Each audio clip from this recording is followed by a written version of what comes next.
Já estamos fazendo outro vlog em outra loja. E a gente também não tá achando nada de bom.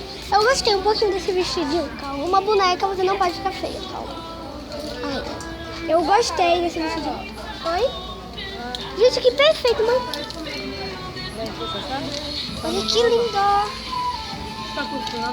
Onde é o vestuário? Me dá essas duas aí. Eu vou ali no vestuário de novo, tá, gente? Onde é? Onde é? Onde é? Aqui tem mais opções. Gente, olha esse vestido, que perfeito. Não veste a flauta, tá vendo?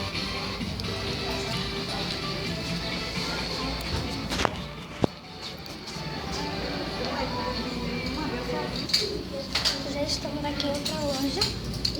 Não acha que aqui na E eu fico...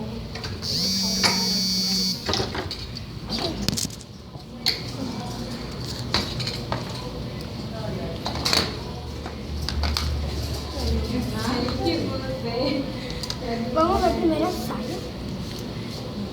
Veste outra aí pra mim. Atrás.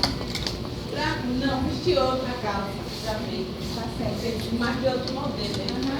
Pra ver como fica. Porque tem umas que vestem melhor, outras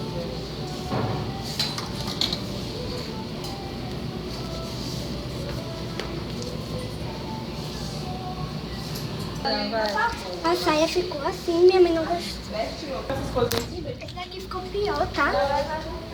E a outra? E esse ficou folgado. Calma.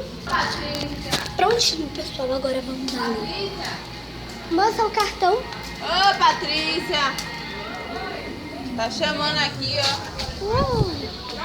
Gente, olha quantas variedades. Só que, tipo, eu gostei.